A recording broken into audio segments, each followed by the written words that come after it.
Top stories tonight. Nigeria government addresses concerns over electricity tariff hike. 5 killed with 20 injured following clash between Shiite members and police. Plateau Speaker swears in 9 out of 16 APC lawmakers. Liberia government uncovers 40,000 illegal civil servants. Welcome. My name is Felicity Ezewuike. Nigeria's federal government says that the recent increase in electricity tariff for Band A customers enjoying 20 to 24 hours of electricity will relieve government of about 50% of funds used to subsidize the electricity sector.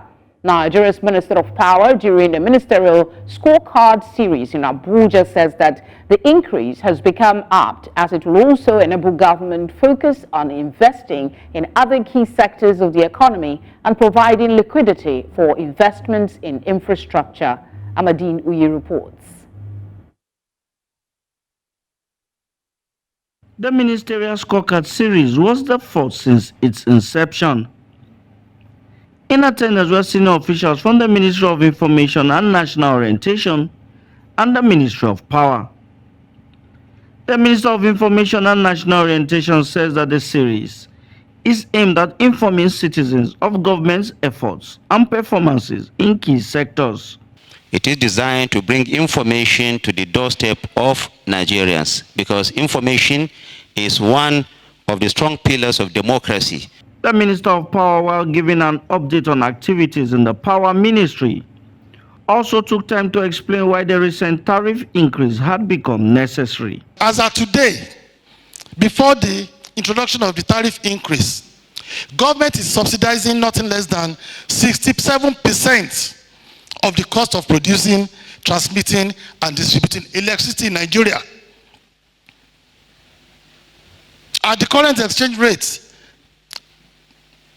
this is going to translate into 2.9 trillion naira for 2024. This is more than 10% of the national budget. In January, the generation invoice was 240 billion to the discos. Discos were only mandated to pay 24 billion. That is 10%. So that tells you that 90% of the generation cost, in this case, I didn't mention transmission and distribution so that you don't think that the figures are different. 90% of the generation cost was being borne by the government. He says that the power sector must relieve government of the burden of subsidies so that it can focus on other important sectors. Power sector is just a single sector out of so many sectors that government has to attend to. We have the works, we have housing, we have education, we have health, we have defense, and so on and so forth, that are all competing for this meager revenue from the government. So it will be very, very insensitive on our part to force or compel governments to continue to subsidize at that rate of almost 3 trillion for the power sector alone. The minister also added that the recent tariff increase for Band A electricity customers in the country will make funds available for investment in critical infrastructure by generating companies and core investors. In Abuja for News Central, I am Amadine Uyi. Speaker of the Plateau State House of Assembly, Gabriel Dewan, has sworn in 9 new members into the Assembly. While speaking with journalists after the plenary session, the Speaker said the development became necessary after he received a communication that the sworn-in members had fulfilled what he referred to as necessary requirements. News Central's Chizoba Anyowe tells us more. Early Friday morning at about 7 o'clock, the Plateau State House of Assembly members had an emergency plenary. This is at least 2 hours earlier than the usual time the Assembly reconvenes. The reason for this is simple: to swear in 8 out of the 16 APC members and 1 Labour Party member that were declared by the Court of Appeal to have won their elections into the state legislature. Even with this, 7 seats remain vacant, despite the judgment of the appellate court that sealed every contest to the position. This is a Plateau State Assembly. There are procedures. When court declares a member, that doesn't mean that you automatically qualify to be sworn in. There are other processes to be followed. Maybe the forwarding of their certificate of return, the CTC copy of the judgment, and so on. So far, so good. What I can say for now is that maybe the other ones will follow suit, as the case may be. Governor Caleb Mutfwang was on hand at the Government House to receive the new members shortly after their swearing in, as led by the Speaker and his new deputy, Madaki Ajiji, who represents Jos East constituency. We will collaborate with the House of Assembly. There are many things that need to be put right in our state, and it can only be done with an active, productive legislative house. And so we're going to ensure that we facilitate your training, your equipping, and your capacity to enhance your capacity to make laws for the good governance of Plateau State. State chairman of the APC seems to be uncomfortable with this development when he briefed journalists. We cannot continue at every point in time to bring negative news from Plateau. It is so disgraceful that what has happened today is disgraceful to Plateau, it's disgraceful to Nigeria, it's disgraceful to democracy. It is quite unfortunate that people who have gone to school, people who call themselves learned, are turning the law upside down. This is so unfortunate. We as a party, we take exception to what our members have done. The House of Assembly has embarked on a 2-week recess to reconvene after the Eid al-Fitr holiday. In Jos for News Central, Chizoba Anyuri. Fresh crisis is brewing in the People's Democratic Party, PDP, following the list of caretaker committee members it recently published to run the affairs of some states and local government areas. It was guarded that the list for Rivers State was particularly generating controversies and deepening the already existing political crisis between the camps of the Minister of the Federal Capital Territory, Abuja, Ezewuike, and the state governor, Siminalayi Fubara. Fubara on Thursday fumed over the list, describing it as fake and insisting that it fell short of the agreement the PDP governors had with the party's NWC. Fubara insisted that Rivers would abide by the decision that the executive officers whose tenures had expired in March should remain in their various capacities for the 3-month extension period approved by the NWC. Elapses to enable the conduct of fresh congresses.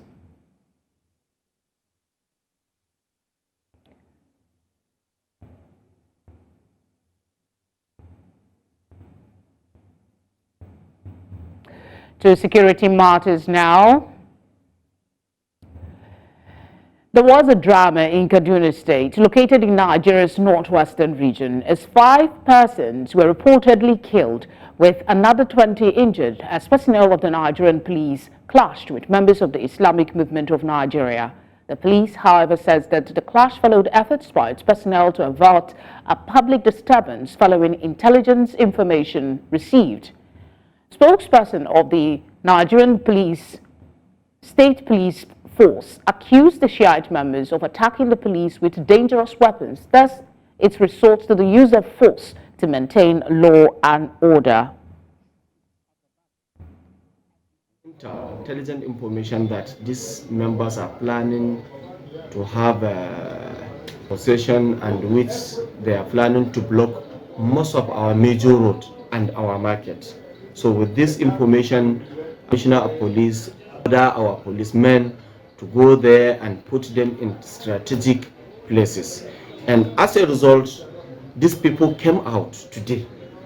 As they came out, cited the police on their various positions, these people started stoning our men. As you can see, some of them are even using all dangerous weapons, starting shooting the police, and the police as a law enforcement agencies, there is no way why we can allow such, which we know that this is very, very unlawful assembly, and with that we have to use the minimal force to disperse them and to ensure that the law-abiding citizens have continued enjoying their peaceful coexistence. To take a look at this, I'm joined by founder, president of Conflict Management and Social Development Initiative, Abdulhakeem Mustafa. Abdulhakeem, thank you very much for giving us your time. Let's start with some, clarification. The reports in the media is that 4 persons were killed, 20 others were injured, but there doesn't seem to be a clear confirmation, neither from the Shiite members, the police, or the said eyewitnesses of these figures. What worries you about this? Or do you believe that these persons actually died and some other persons were injured? Thank you for having me this evening. This morning, there was the procession of the Islamic movement. It became chaotic.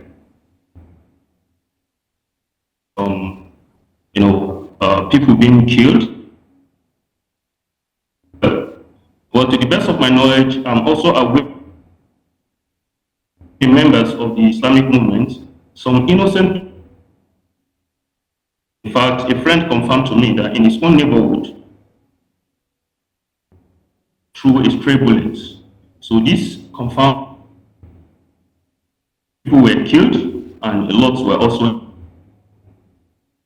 5 or more than 5, that I don't know. Abdulhakeem, I must apologize. Your audio is not very clear and we cannot continue with the conversation. We're hoping we can have you on the news subsequently. Thank you for your time. Coming up tonight, 19 killed, houses razed as gunmen invade Kogi communities. We'll tell you more about this, and we have other stories when we come back.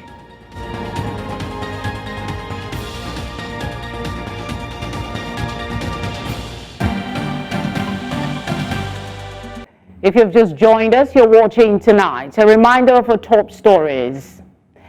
Nigeria government addresses concerns over electricity tariff hike. 5 killed with 20 injured following clash between Shiite members and police. Plateau Speaker swears in 9 out of 16 APC lawmakers. Liberia government uncovers 40,000 illegal civil servants. Thank you for staying with us. We're stepping out of the shores of Nigeria briefly to tell you that an earthquake shook the densely populated New York City metropolitan area Friday morning, with residents reporting they felt rumbling across the northeast. The U.S. Geological Survey reported a quake with a preliminary magnitude of 4.7 centered near Lebanon, New Jersey, or about 45 miles west of New York City and 50 miles north of Philadelphia. The fire department of New York said there were no initial reports of damage. The shaking stirred memories of the August 23, 2011 earthquake that jolted tens of millions of people from Georgia to Canada, registering magnitude 5.8. It was the strongest quake to hit the East Coast since World War II. The epicenter was in Virginia. Meanwhile, former presidential candidate of the African Action Congress, Omoyele Sowore, said the quake affected his area in New Jersey. He joins us now to share his thoughts on that experience. Thank you for giving us your time. We understand this is a relatively rare event for the region. Tell us your experience of it.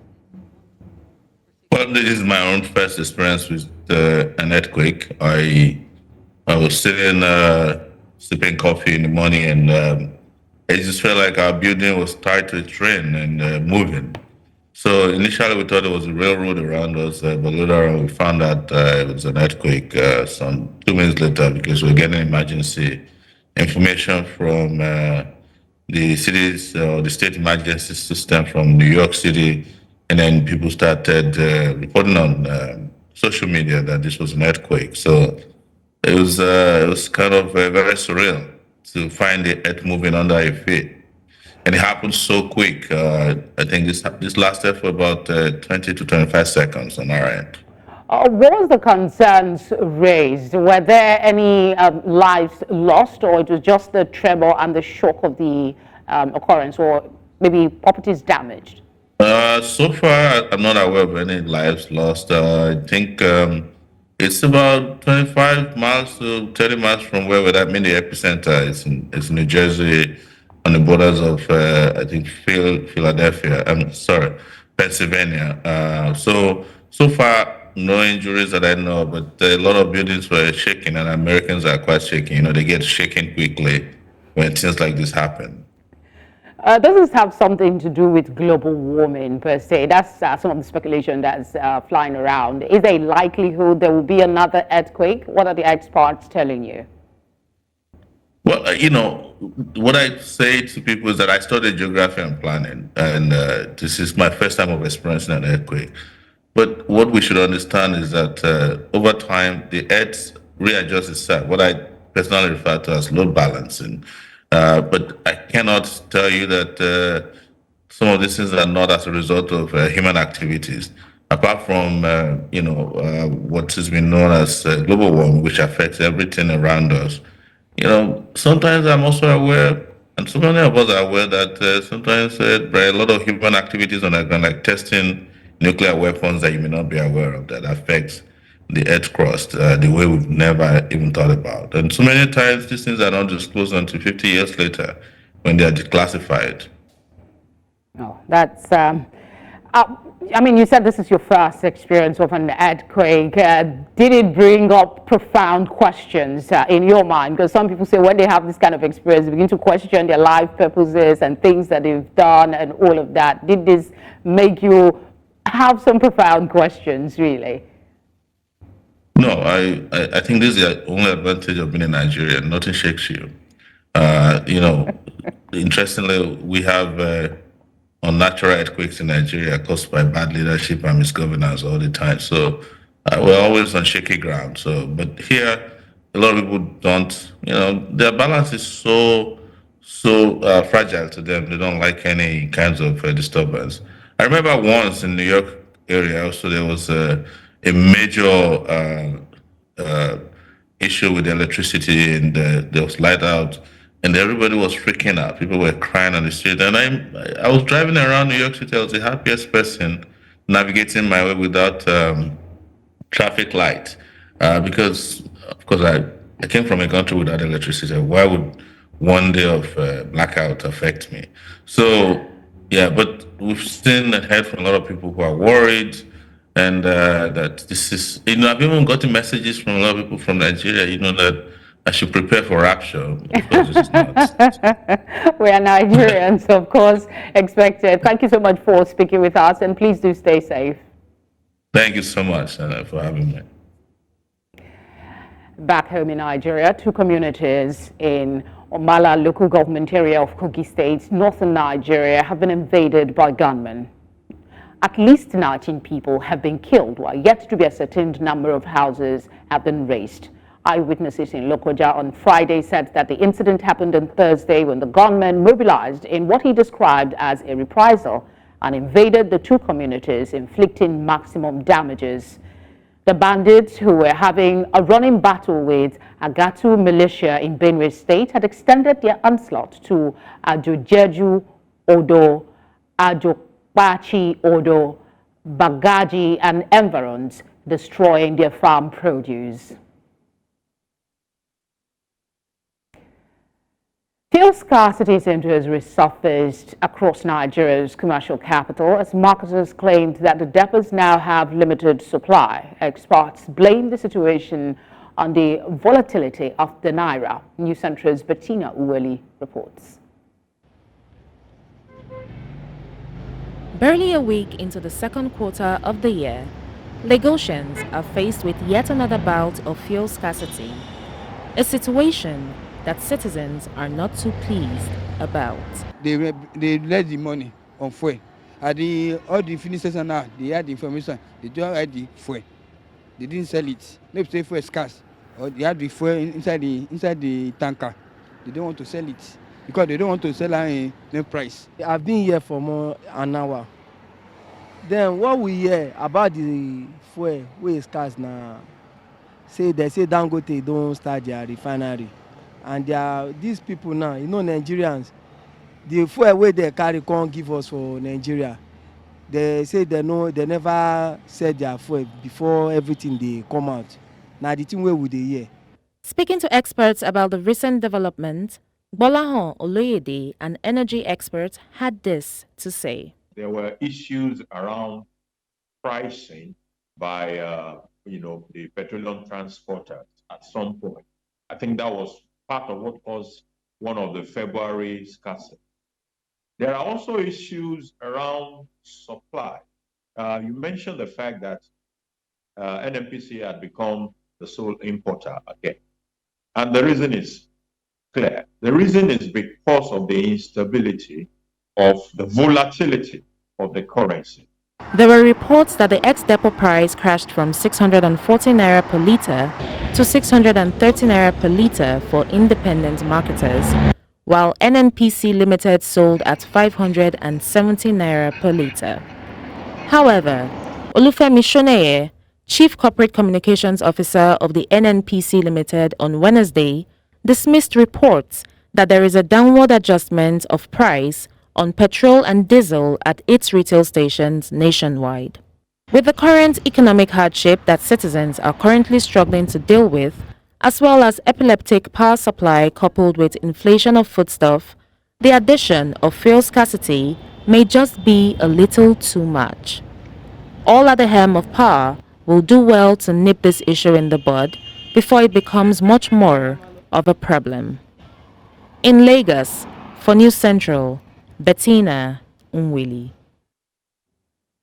Commercial tricycle riders, popularly called Keke in Umuahia, Abia State capital, have called for leniency from the government following the imposition of penalties on some of them by the State Road Traffic and Safety Management Agency over traffic offences. They also want the government to reduce the fines imposed on offenders. News Central's Chinwe Ugele tells us more. Since the ban on commercial motorcycles as a means of internal transportation in Umuahia and Aba metropolises, the people of the two cities have resorted to the use of keke. Before now, keke operators had operated in every part of the urban cities with absolutely no restrictions. Keke riders say it will be easier to obey the traffic laws if the necessary infrastructure is put in place by the government. There is no space, no bus stop. All these timers have been disturbing us because of parking along the road. But where are we going to park? We don't have a bus stop.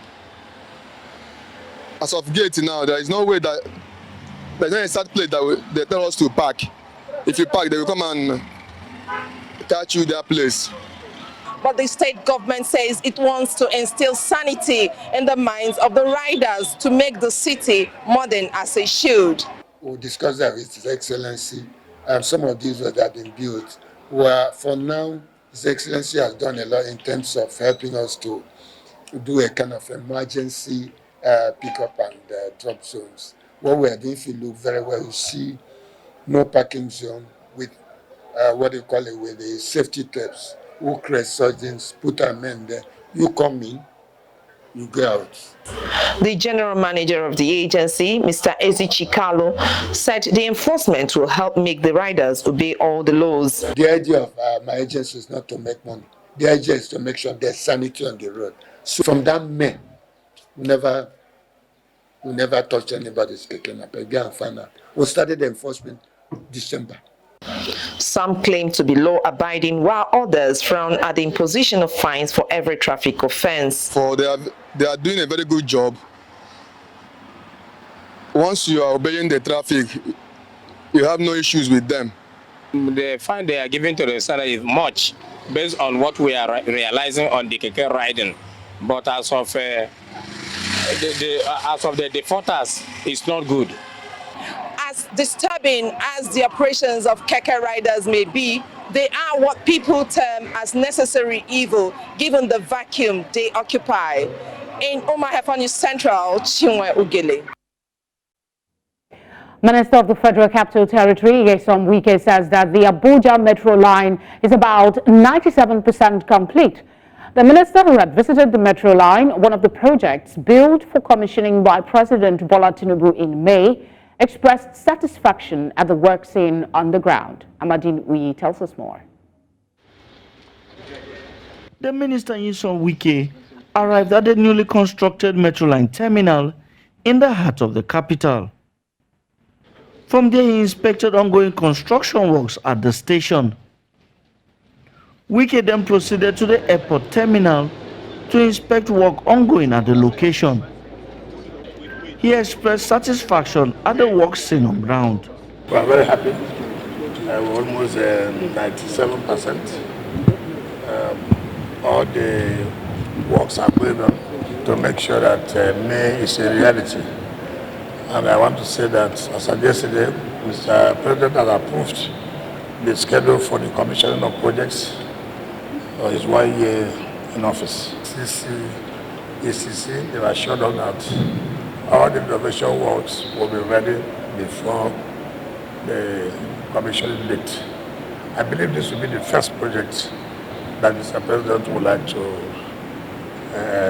inaugurate, because it's very key to the development of the economy, particularly as far as FCT is concerned. Following questions from newsmen, he says that the FCT administration will also invest in other forms of transportation means for residents.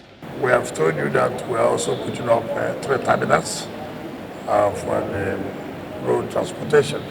And of course, we are running out our own transport system so that we'll be able to contain this one chance criminality we have found in Abuja.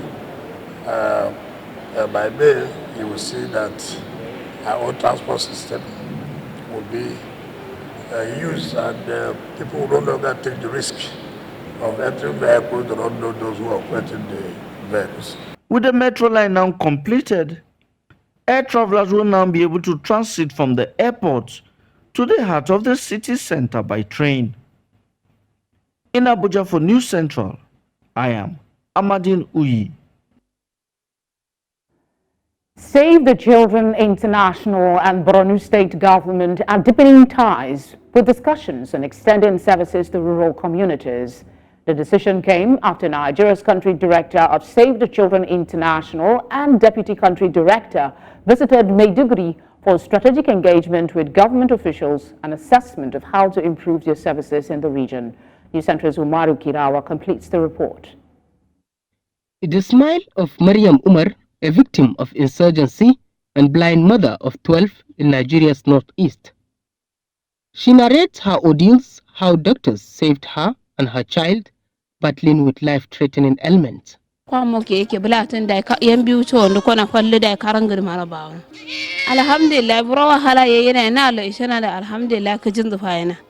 many of such stories, but officials of the intervening humanitarian response organization are here to assess the services and engage in discussions with government officials on several gray areas. As we begin to have less of attacks, as IDP camps are being closed in Maiduguri and environs, as more people return to their ancestral homes, we are having more women and children that need attention.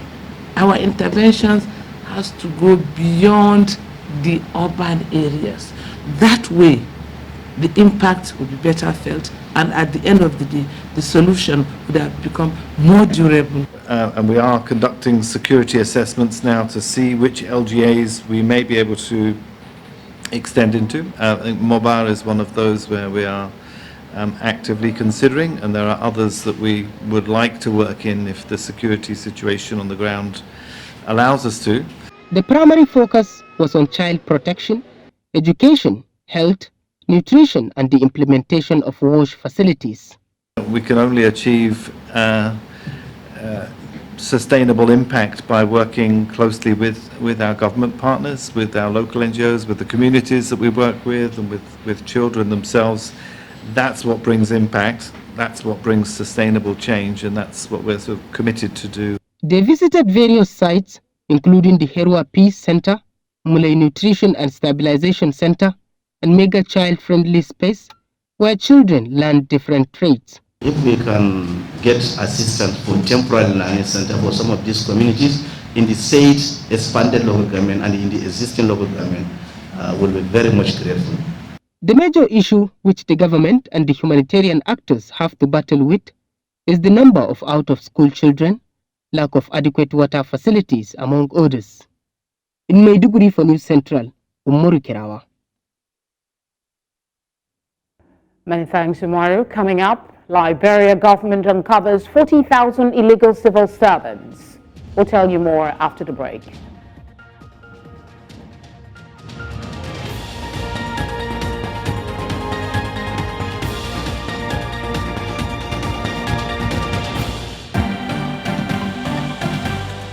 Good to know you're still with us. The news continues in West Africa, where the Liberian government says it has discovered over 40,000 illegal civil servants in its system. Director General of the Civil Service Agency, Joshua Jokai, revealed that the details of the civil servants were entered incorrectly or not at all into the Personnel Action Notice PAN.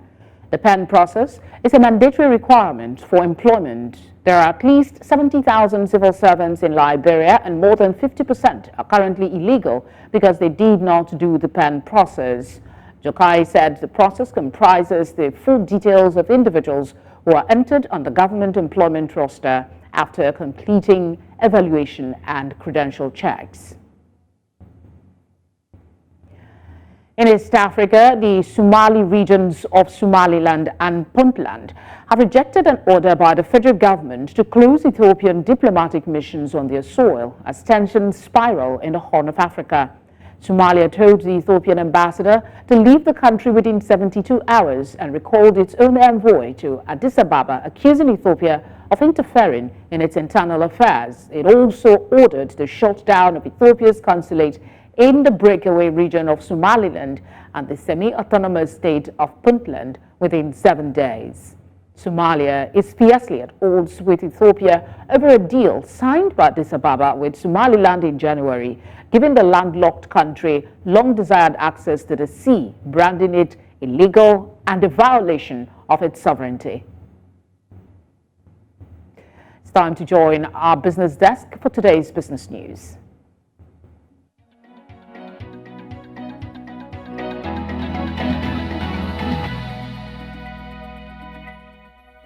Business News in association with Money Master PSB, the easy way to master your money. The Lagos State government has appointed Money Master Payment Service Bank as a collection and payment partner for the Onje-Eko discount market. The Onje-Eko initiative aims to provide food items at reduced prices to residents of Lagos State, given the increasing food costs in the country. Money Master Payment Service Bank will be responsible for collecting payments in the 57 local government areas and local council development areas of the state. On Business Tonight, we tell you that the Nigeria Electricity Regulatory Commission has implemented a new electricity tariff for Band A consumers based on an exchange rate of 1,463 naira 3 kobo to a dollar. This revised multi-year tariff order was issued to all one electricity distribution companies in the country in 2024. The exchange rate used in the new order is significantly higher than the previous rate of 919 naira 38 kobo to a dollar, resulting in a difference of 543 naira 92 kobo. The NERC has also incorporated the new domestic gas price of $2.42 per metric million British thermal unit, set by the Nigerian Midstream and Downstream Petroleum Regulatory Agency, in determining the updated electricity tariff for Band A consumers. We also tell you that the governor of the Reserve Bank of Zimbabwe, John Mushayavanu, has announced the introduction of a new currency called ZiG, a short word for Zimbabwe gold, during the presentation of the 2024 Monetary Policy Statement on April 5, 2024. Mushayavanu revealed that the ZiG notes will be available in denominations of 1, 2, 5, 10, 50, and 100, while coins will come in half and quarter of ZiG.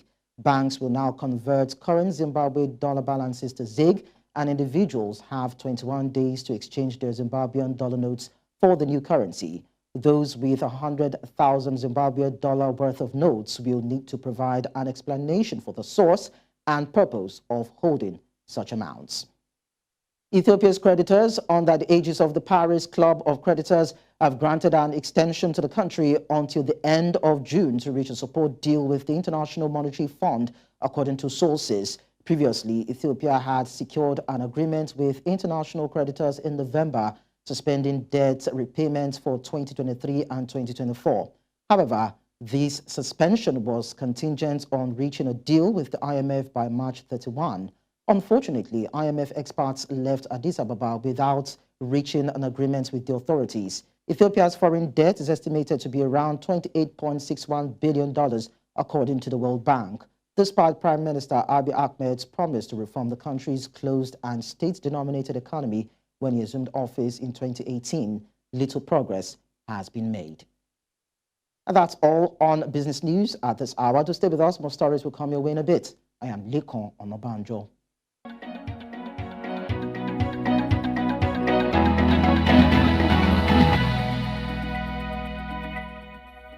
Business news in association with Money Master PSB, the easy way to master your money. Up next, it's sports.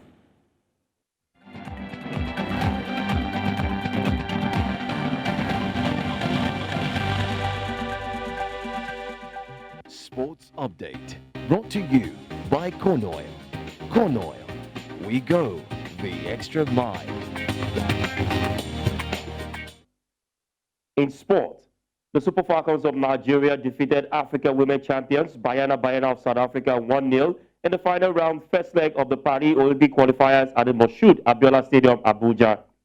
A 43rd-minute penalty from Rasheedat Ajibade gave the Super Falcons the needed advantage going into the return leg. Chiwendu Ezewuike was brought down by Matlu in the front of the box, which earned Nigeria a penalty. In the 56th minute, Chiamaka Nadozie was forced into a save by Sewe from the distance. Efforts from the Bayana women to get back into the game was met with good defending from the Super Falcons. The return leg is scheduled for the Loftus Versfeld Arena in Pretoria on Tuesday, the 9th of April 2024. Still talking football, ahead of the crucial second leg match against USM Algiers, Nigeria's Rivers United have arrived in Algiers, the capital of Algeria, for the game. The Pride of Rivers recorded a narrow 1-0 win over the defending champion, courtesy of a strike from Augustine Okpejefa. The team, under technical advisor Stanley Nguma, departed the shore of Nigeria late on Thursday and route the North African country.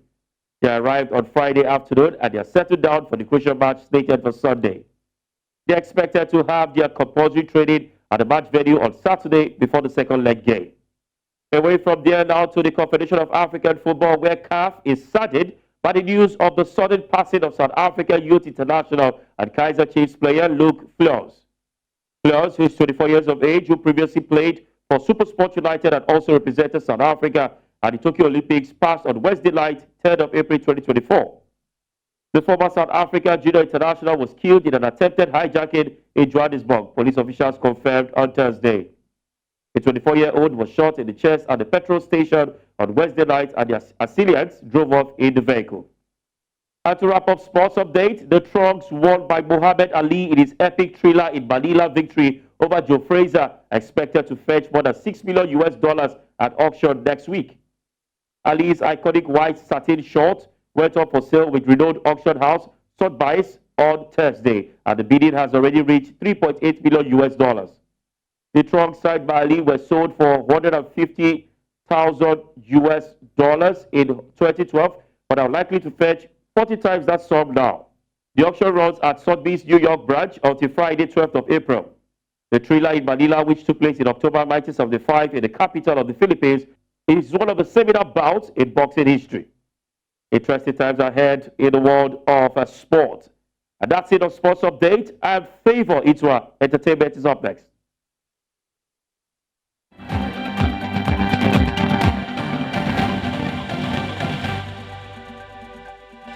Sports Update brought to you by Corn Oil. Corn Oil, we go the extra mile.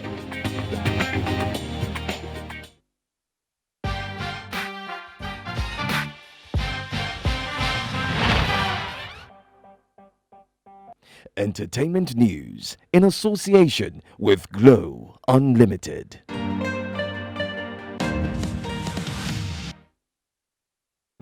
Ghanaian sensation Amare inks a game-changing deal with Bad Habits, a powerhouse label known for its industry prowess.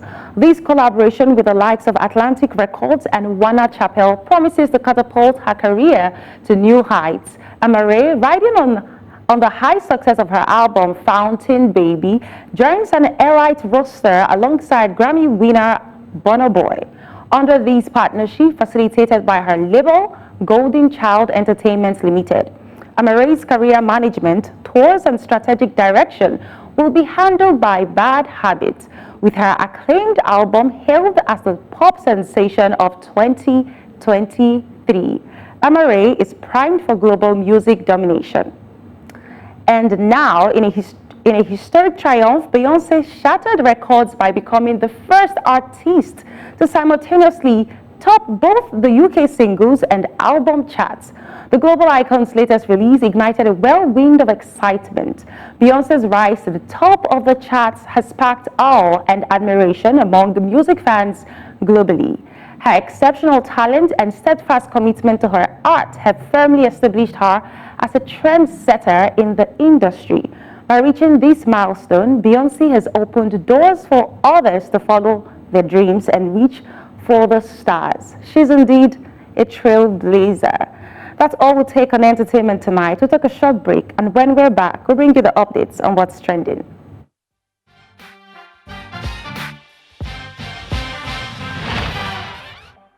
Entertainment news in association with Glow Unlimited.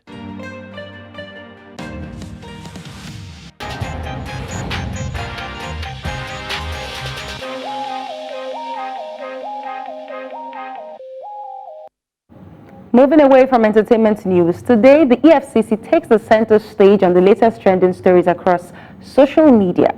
Due to an ongoing issue involving the socialite Bobrisky, Idris Okuneye, better known as Bobrisky, has admitted guilty to charges of naira abuse leveled against him by the anti-graft agency. His plea comes after his initial arraignment on 6 counts, during which 2 charges were withdrawn following discussions between the involved parties. This development marks a significant turn in the legal proceedings against Bobrisky, drawing attention to the consequences of financial misconduct in Nigeria's legal landscape. Want to know how Nigerians are reacting to this story? Let us take some of those reactions on X. We have Onyi Kansola saying, it doesn't take EFCC 24 hours to charge people for money laundering, but we never hear anything about the people they are actually laundering this money for. If you charge someone for money laundering, then you should show who they are also laundering the money for, Abi. We have another tweet from Benga saying, after reading what transpired in court, I believe the FCC is using Bobrisky's case as a teachable moment for possible future offenders. He might not do any jail time and will be a loud voice against naira manipulation. I applaud the tactics. That's an interesting take. We have another tweet from Emma saying, why do I sense that this is a ploy to divert our attention from the actual reason he should be arrested? Our last tweet here is from Godfrey saying, they withdrew the most serious case and charged him with the unserious one. We all saw this coming. That's all we take on I beg your pardon, that's all we take on what's trending tonight. You can share your thoughts across our social media platforms at News Central TV. I am Jadel Simon.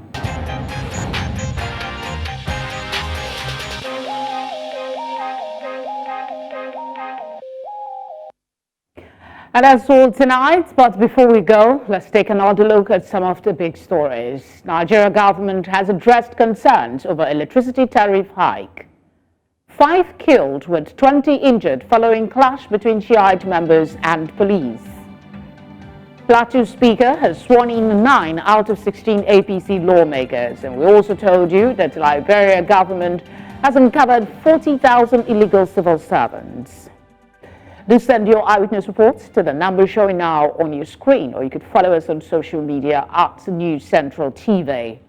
You can watch News Central live on DSTV channel 422, Star Times channel 274, Avo TV, and on YouTube. Thank you for your kind company. Good night.